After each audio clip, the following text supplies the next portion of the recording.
আমাকে কোরআন পড়া শিখিয়ে দেন। বলে এক কাজ কর বাবা, রাতের বেলা একটু গোসল করে নিবি, ইশার নামাজ পড়ে পড়ে আসবি, পাশে বসিয়ে গোপন ভাবে শেখাবো, কেউ অত জানতে পারবে না। রাত হয়ে যায়, ছেলেটা গোসল করে নেয় আর পা পা করে মসজিদের মক্তবে হাজির হয়। ইমাম সাহেবের কাছে বসে আলিফ বেতে শুরু করলো। 1 মাস পরে, 2 মাস পরে, 3 মাসের ভিতরে ছেলেটা কোরআন পড়া শিখে নেয়। শিক্ষিত ছেলে। ওই ছেলের বিরুদ্ধে মামলা হয়ে গেল। এলাকার মানুষেরা পার্টি পঞ্চায়েত হয়ে গেল। সবাই এক বাক্যে বলল, এই ছেলে মুসলিম ঘেঁষা, রাতের বেলায় কোরআন পড়ে। না না, ছেলেটাকে এলাকা থেকে তাড়াতে হবে, এই এলাকায় রাখতে দেওয়া যাবে না।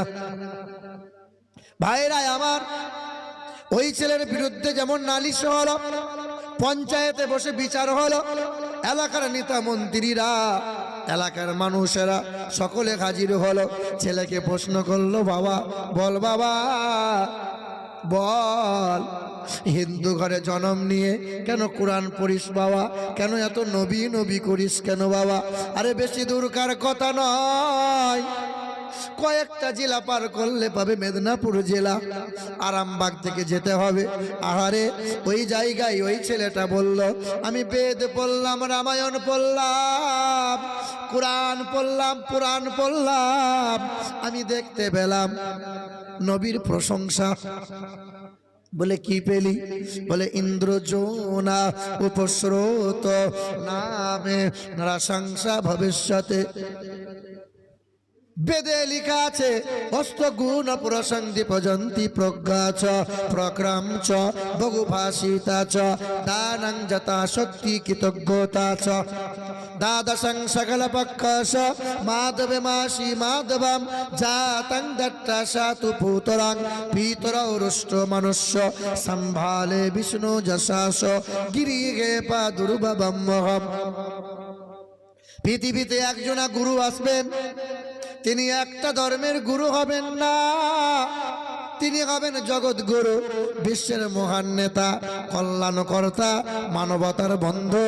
তিনি আসবেন 12 তারিখে, তিনি আসবেন সোমবারের দিনে, আসবেন রবিউল আউয়াল মাসে, তিনি আসবেন উচ্চ বংশে, মাধব মাসে, দ্বাদশ তিথিতে, উচ্চ গোত্রে। বাবার নাম বিষ্ণু যশা, মায়ের নাম সুমতি। বিষ্ণু যশার আরবি হবে আব্দুল্লাহ, সুমতির আরবি হবে মা আমিনা। ইন্দ্রজোনা উপস্রোত নামিনারা সংসা ভবিষ্যতে আম সন্তা সরতি শতপতি। তিনি হবেন সত্যপ্রিয়, তিনি হবেন সত্যবাদী, যিনি আমানতের খেয়ানত কোনোদিন করবেন না, যিনি জবানে কথা দিয়ে কথা খিলাপ করবেন না। তিনি এমন একজন মহান, পৃথিবীর বড় লজ্জাশীল মানুষ তিনি। পৃথিবীর তিনি 1 নম্বর সত্যবাদী মানুষ, তিনি মহামানব, কল্যাণকর্তা।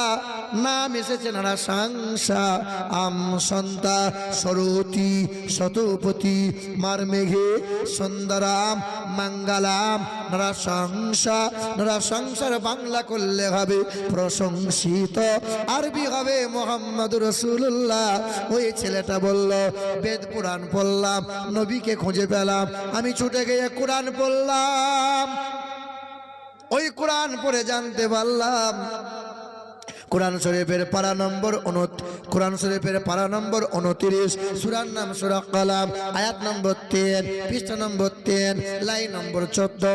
আবার পড়লাম কোরআন শরীফের পারা নম্বর 17, সূরার নাম সূরা আম্বিয়া, আয়াত নম্বর 110, পৃষ্ঠা নম্বর 10, লাইন নম্বর 6। কোরআন শরীফের পারা নম্বর 28, সূরার নাম সূরা জুমআ, আয়াত নম্বর 2, লাইন নম্বর 6। সন্দেহ হলে ইমাম সাহেবকে জিজ্ঞাসা করতে হয়। আল্লাহর কালাম বলে, হুয়াল্লাযী বা'আসা ফিল উম্মিয়িনা রাসূলাম মিনহুম ইয়াতলু আলাইহিম আয়াতিহি ওয়া ইউযাক্কিহিম ওয়া ইউআল্লিমুহুমুল কিতাবা ওয়াল হিকমা। কোরআন বলে, আমার সালনাকা ইল্লা রাহমাতাল লিল আলামিন। নবী মুহাম্মদ সাল্লাল্লাহু আলাইহি ওয়াসাল্লামকে আমি আল্লাহ পাঠাইছি আসমানের জন্য, জমিনের জন্য, কুল কায়নাতের জন্য, সমগ্র জাহানের জন্য, জগৎ গুরু, বিশ্বের মানবতার বন্ধু, মানব জাতির মুক্তির দাতা, রাহমাতাল লিল আলামিন জনাবে মুহাম্মদুর রাসূলুল্লাহ। ওই হিন্দু ঘরের ছেলেরা কোরআনটা বুকে নিল, শত মানুষের সামনে পড়ল কালমা লা ইলাহা ইল্লাল্লাহ মুহাম্মাদুর রাসূলুল্লাহ। কোরআন বুকে নিল, কালেমা পড়ে নিল, মাথায় টুপি নিল, সুন্নতি পোশাক পরল। আজ নামাজ পড়ে আর নামাজ কাজা করে না। এ মুসলমানের ছেলেরা, তোমার বাপ মা মুসলমান, তোমার বংশ পরম্পরা মুসলমান, মুসলমানের ছেলে হয়ে বলো কেন কোরআন বুকে নিতে পারলে না? কেন নবীর তরিকা গলায় ঝুলাতে পারলে না? ও মুসলিম ছেলে হয়ে যদি আল্লাহর নবীর এত বড় প্রেমিক হয়, কোরআন পড়তে পারে, নামাজ পড়তে পারে, তুমি তো মুসলমান, তোমার তো আগে দরকার। ভাইরা আমার, গোটা বিশ্বের মাটিতে আমরা মুসলমানরা কোনোদিন কখনো বলি নাই হিন্দুদের সঙ্গে চলা যাবে না, হিন্দুদের দোকানে খাওয়া যাবে না, কিন্তু বারবার বলে। কিছুদিন আগে হাওড়া জেলায় এক সভায় এই নেতা বলেছিল, যে অধিকারী ওই নেতা বলেছিল যে মুসলমানদের দোকানে খাবার যেন কিনে খেয়েও না। আর এক নেতা নদিয়া জেলায় বলল কোরআনকে বয়কট করতে হবে। আর এক নেতা বলল মুসলমানদের দাড়ি ধরে ছিঁড়ে দিতে হবে। কেউ কেউ বলছে মুসলমানগুলোকে গাছে ঝুলিয়ে এলো পাতারি খেলাও। আবার কোন কোন নেতা বলে মুসলমানগুলোকে দেশ থেকে তাড়াও।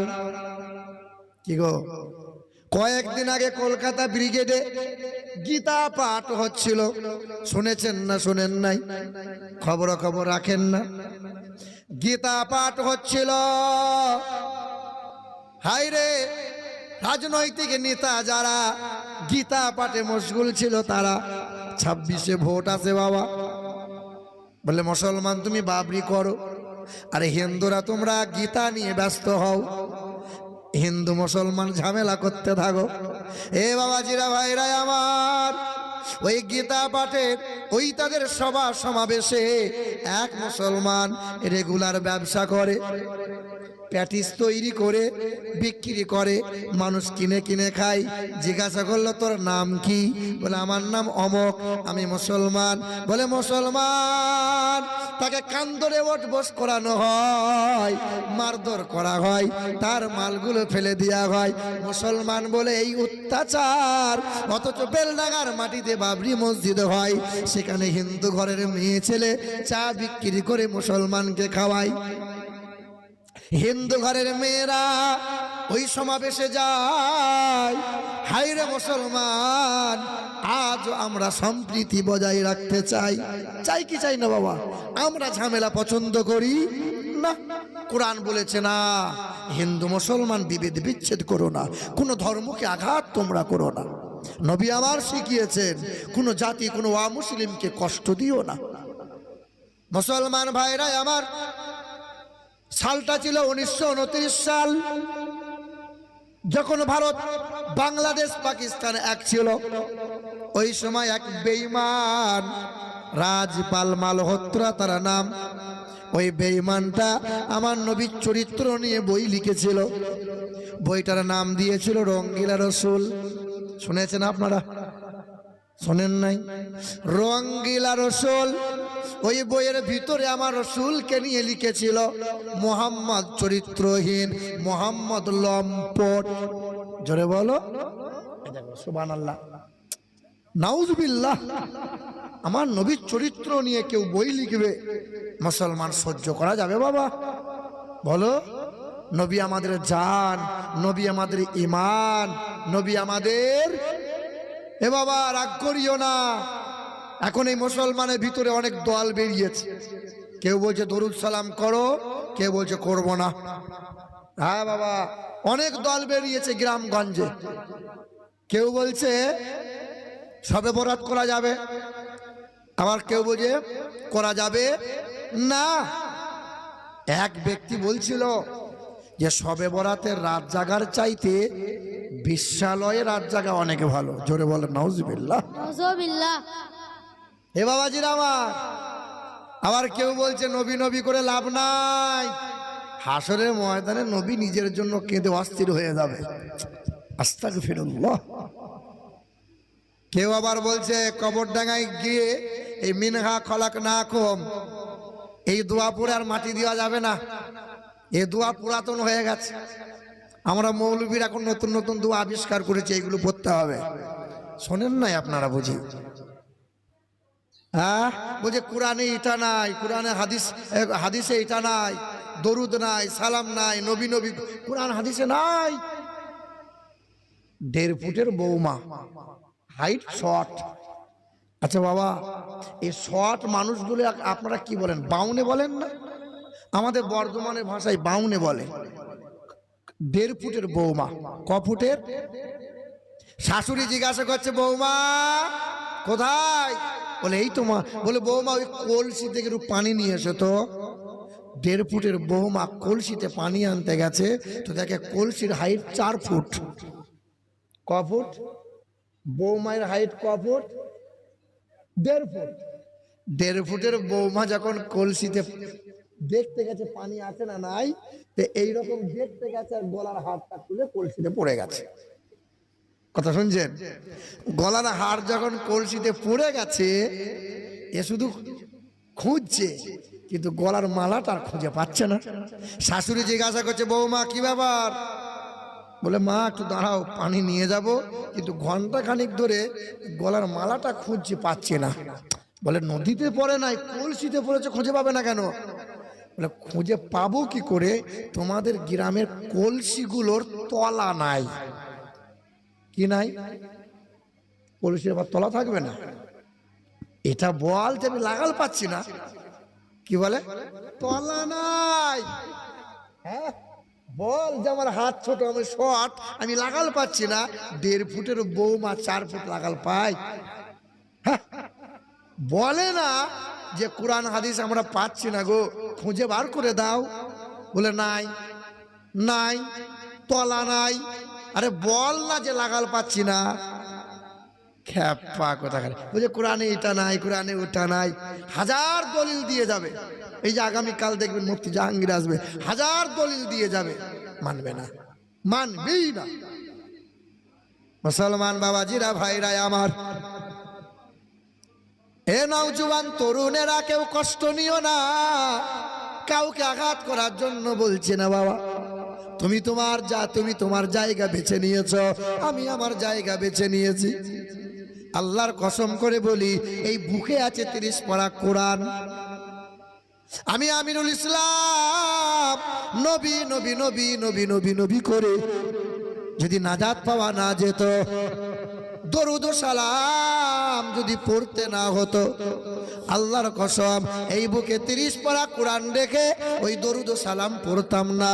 আমাদের জানা আছে ভালোভাবে, দরুদ ও সালাম পড়লে হৃদয় তৃপ্তি হয়, দরুদ ও সালাম পড়লে কলবটা শীতল হয়, দরুদ ও সালাম পড়লে নবীর প্রতি ইশক মোহাব্বত বেড়ে যায়, দরুদ ও সালামের কারণে হাসরের ময়দানে সুপারিশ পাওয়া যায়।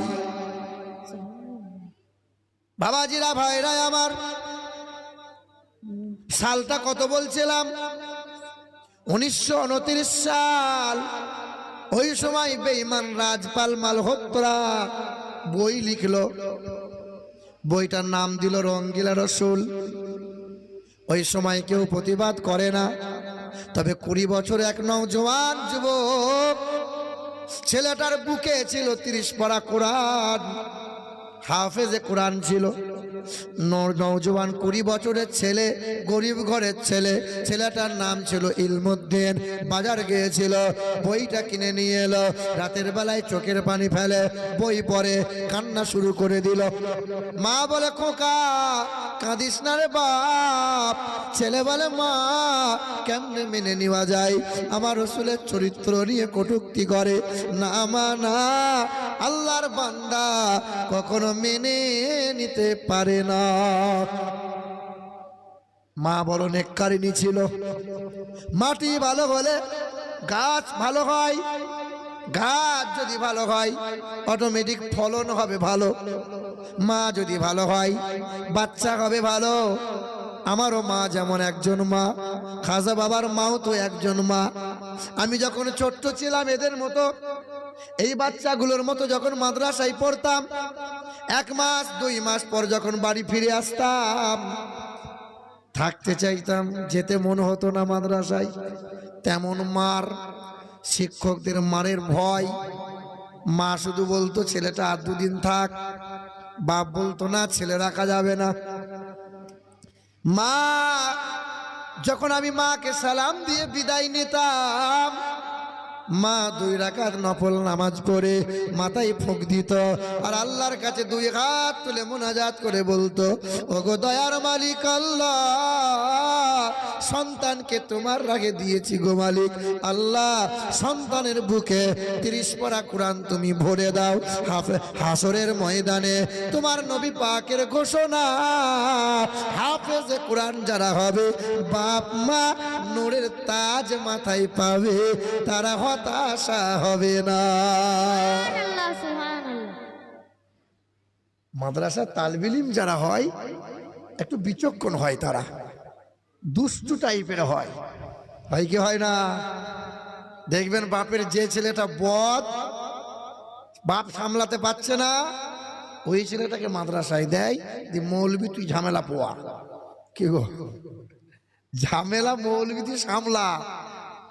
যে ছেলে বাপ মায়ের কথা শোনে না, দুষ্টু, ওই ছেলেকে মাদ্রাসায় দেই কেন? কোরআনের শীতল হাওয়া পেয়ে এই ছেলেটা একদিন আল্লাহওয়ালা হবে, ঠিক কিনা বাবা? তবে মাদ্রাসার ছেলেদের বুদ্ধি বেশি হয়। বুদ্ধি যদি বেশি না হলো, 1.5 বছর 2 বছরে গোটা কোরআনের হাফেজ কেমনে হলো? কি গো, একটা কথা মনে পড়ে গেল। এক মুরব্বীর বয়স 60 বছর। কত? 60। এই মুরব্বী কাজ নাই, কর্ম নাই, শুধু মৌলবীদের পিছনে খোঁচা মেরে মেরে বেড়ায়। দেখেন কিছু কিছু মানুষ আছে, সামনে গিয়ে হুজুরকে হাতে চুমা দিয়ে বলে, হুজুর এই এলাকাতে আপনার মতো হুজুর নাই। ওই লোকটাই আবার চায়ের দোকানে বসে বলে, খেজুর হুজুর লয় খেজুর। সমাজে এরকম লোক আছে না নাই? এ বাবা, তো 60 বছরের এক বয়স্ক চাকরি রিটায়ার হয়েছে, চাকরি নাই, সম্মান নাই, বউ আর সহ্য করতে পারে না, মুরব্বী হয়ে গেছে, দেহের গরম নাই। এবার এই লোকটা টুকটুক করে একটা মাদ্রাসায় গেছে, সামনে দাঁড়িয়ে বলছে, আসসালামু আলাইকুম। হাফেজ সাহেব তাকিয়ে দেখছে, এ সালাম তো মানুষের লয়, এ ফেরেশতার সালাম, এত সুর।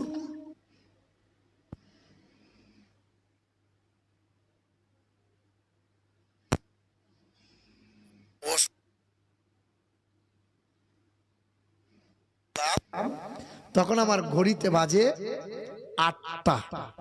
এখন আপনার মাদ্রাসায় এসেছি, এখন আমার ঘড়িতে বাজে 10টা।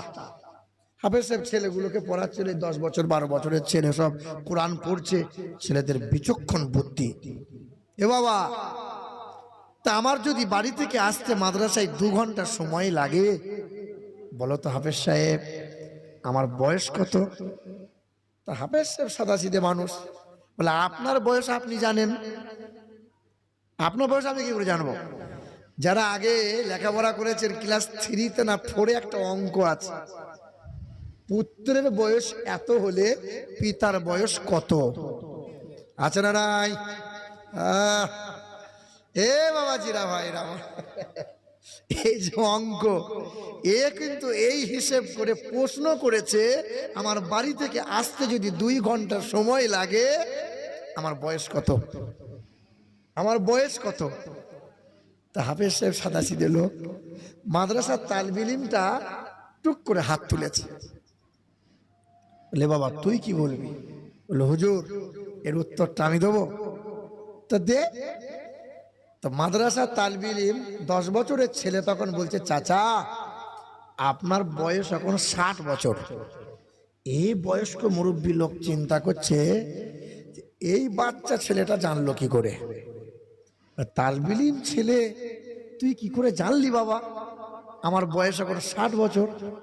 কি করে জানলি? বল না বাবা। তালবিলিমটা বলছে, চাচা কিছু মনে আপনি করিয়েন না। বলে না না, মনে কেন করব, বল বাবা, একবার বল, তুই জানলি কি করে যে আমার বয়স 60 বছর? তখন তালবিলিমটা বলছে, চাচা আমার বাড়িতে আমার একটা বড় ভাই আছে, তার বয়স এখন 30 বছর। কত বছর? কিন্তু আধ পাগলা। কত পাগলা? কত পাগলা? বয়স কত? তা আমি বসে বসে হিসেব করলাম, আমার বড় ভাইয়ের বয়স যদি 30 বছর হয় আর হয় যদি আধ পাগলা, তাহলে ফুল পাগলা হলে বয়সটা কত হবে? কত হবে বাবা? তখন এ চিন্তা করছে সব জায়গায় পাকামো করা যাবে, কিন্তু তালবিলিমদের সাথে চালাকি করা ঠিক হবে না। হে বাবাজিরা, ভাইরা আমার, এরা আজকে বদমাইশ মনে হচ্ছে তো, কালকে দেখবেন কোরআন যখন বুকে তুলে নেবে, কোরআনের শীতল হাওয়া পেবে, একজন আল্লাহওয়ালা হয়ে যাবে। মুসলমান বাবাজিরা, ভাইরা আমার, এ নওজোয়ান তরুণেরা, তোমাদেরকে সজাগ হওয়া লাগবে। আমাদের ছিল এক সোনালী অতীত, নাড়িয়ে দিতাম সব জালিমের ভিত। আমাদের ছিল এক সোনালী অতীত, নাড়িয়ে দিতাম সব জালিমের ভিত। আইন ছিল শুধু ইনসাফের, জুলুম রুখে দিতে হতো না দেরি।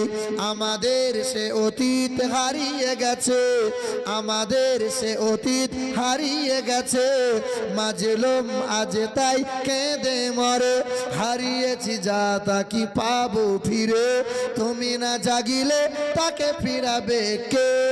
ইয়া শাবাব ইস্তাইকে, ইয়া শাবাব ইস্তাইকে, হে যুবক জেগে ওঠো। নারে তাকবীর, নারে তাকবীর, নারে রিসালাত। পিছনে মানুষগুলো বলে না কেন? বলে মৌলবী বলবে আর আমরা বলবো? আমরা কি ঘাসে মুখ দিয়ে চলি? এ বাবা, আল্লাহর নামে ধ্বনি দেবেন, যত ধ্বনি দেবেন এ হাত এই মুখ কোনোদিন প্যারালাইসিস হবে না। মুসলমান নওজোয়ান তরুণেরা, ছেলেটার বয়স ছিল 20 বছর, সিনাই ছিল 30 পারা কোরআন, নাম তার ইলমুদ্দিন। আল্লাহর বান্দা ইলমুদ্দিন নওজোয়ান যুবক ছুটে এসে মায়ের পায়ে চুমা দিয়ে বলেছিল, ও মা তুমি দোয়া করো মা, মা বড় নেককারিনী, তাই তো সন্তান বলো আল্লাহওয়ালা। হে বাপ, তোমাদের পায়ে হাত রেখে বলছি বাবা, ছেলের বুকে কোরআন দাও, মোবাইলটাকে ছেলেকে দূরে সরিয়ে রাখো। আজ ছেলে মানুষ যদি করতে না পারো, কাল যখন তুমি বুড়া বুড়ি হবে, ওই ছেলে খেতে পড়তে দেবে না, ঘরে ঠাঁই তোমার জায়গা দেবে না। কিছু কিছু বাপ আছে, ছেলে একটু বড় হলো, টাকার বিনিময়ে ছেলে বিক্রি করে দিল। আছে না নাই? ওই আগের বছরে গজলটা বলেছিলাম যে ছেলের বিয়েতে টাকা নিচ্ছে যারা আস্ত হারামখোর তারা। আপনার গ্রামের লোক তো ছেলের বিয়েতে টাকা পয়সা নেয় না, নেয়? আর একবার শুনিয়ে দিই, এবছরে, পরের বছরে আর চান্স বোধহয় আমার আর হবে না। এ বাবা, আর একবার শোনাই। আদেশ করিল আল্লাহ পবিত্র কোরআনে। তবে বিশ্বাস করেন, আপনার গ্রামের লোক আমাকে যে ভালোবাসা দিয়েছে না, আমাকে ফোন করেছিল, ঝড়ম করে ফোন করেছিল, আমি চিনতে পেরেছি আলহামদুলিল্লাহ। ওরা ফোন করে, কারণ দ্বিতীয়বার যেখানে ডাক দেয় নিশ্চয়ই তারা কিছু ভালোবাসা পেয়েছে, তাহলে সেই ভালোবাসার মূল্যায়ন আমাকেও করা লাগবে। সব আলেম তো পাই না বাবা, সমাজের কিছু কিছু মৌলভী আছে। যেমন গতকালকে ছিলাম, এক মৌলানা উর্দু ভাষী 28-30 টাকা কন্ট্রাক্ট করেছে, তো স্টেজে উঠার আগে বলছে টাকা আমার মিটিয়ে দেওয়া লাগবে, টাকা মিটিয়ে দেওয়া লাগবে। মনে মনে চিন্তা হয়, এরা কসাই না এরা মৌলানা? টাকা মিটিয়ে না দিলে বেটা স্টেজে উঠবে না, বক্তব্য রাখবে না। আমি আমিরুল ইসলাম যখন আমাকে ফোন করলো, আনোয়ার তুমি থাকতে আবার অ্যাডভান্স লাগবে আমার। কেমনে অ্যাডভান্স নেবো আমি? বলো না, অনেক জায়গাতে নিতে হয়। কিছু কিছু জায়গা আছে যারা একটু দুর্ব্যবহার করে মানুষের সঙ্গে, কিন্তু সব জায়গায় কি সবার এক সমতুল্য করলে তো হবে না। হ্যাঁ মুসলমান বাবাজিরা ভাইরা আমার, ওই সমস্ত বক্তাদের নিয়ে বক্তব্য রাখা উচিত না যারা টাকার বিনিময়ে ব্যবসা করে, দাওয়াত দিতে আসে না, টাকাই চেনে তারা, মানুষ চেনে না। রায়গঞ্জের মাটিতে এক গ্রামে ওয়াজ হচ্ছিল, কোন একজন বাংলার বক্তা আজ 4 বছর আগে 18,000 টাকা কন্ট্রাক্ট করেছিল।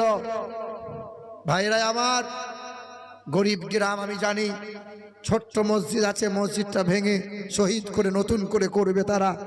কালেকশন হয়নি, বক্তা বলেছে আমি কালেকশন করতে পারবো না। 2 ঘন্টা বক্তব্য দিয়ে 18,000 টাকা দেবে, বক্তা চলে যাবে।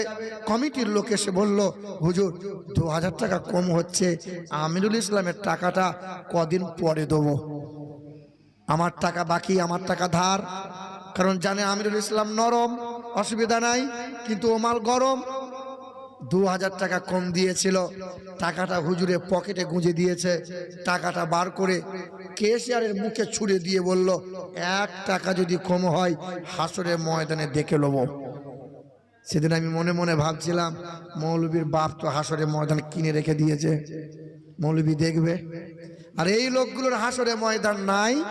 আরে এরা যদি মামলা করে দেয়, এই বক্তা ঠাড়ো হয়ে দাঁড়াতে পারবে না। এ বাবাজিরা ভাইরা আমার, তোমার যেমন আল্লাহ, প্রতিটা মানুষের তো আল্লাহ আছে। টাকাটাই সব হলো বাবা, বলো মুসলমান।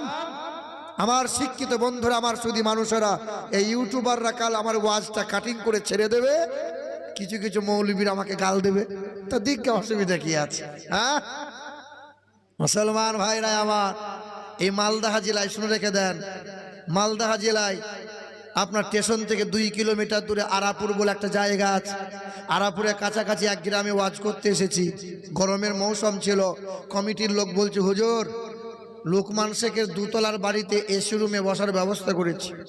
আমি যখন গেলাম, আমি তো পাতলাপাড়া রোগাপাড়া মানুষ, তাগড়াই তাগড়াই হুজুররা সব হাজির। মুরগির রান, কলজে ভুনা, মাছের মাথা ভাজা। তা আমি দেখছি হাঁড়ি খুলে আমার মাল আর নাই। আরে যাবে সব মাল এরকম ছিঁড়ছে, বুঝলে না, খাচ্ছে। খাওয়ার পর বলছে, রব্বানা লোকমান শেখের 3 ছেলে যেন বাঁশতলায় ফেসে যায় না, ফুরুত করে যেন জান্নাতে চলে যায় আল্লাহ। কারণ মৌলভী সাহেব মানুষ তো, খেতে পেলে একটু দোয়া ভালোই হয়। কি বলছি বলো বাবা? এ বাবাজিরা ভাইরা আমার, বিশ্বাস করো, আমার এই 2 চোখে দেখা, আমি ঘটনা, পুরাতন ঘটনা বলছি না বাবা, বাস্তব কথা বলছি। 2 তলার ওপর থেকে আমি একবার উঁকি মেরে দেখলাম, নিচে তলায় রান্নাশালা আছে, মাটির ঘর, উপরে টিনের চাল দিয়ে ছাউনি করা আছে, মশারি টাঙানো আছে।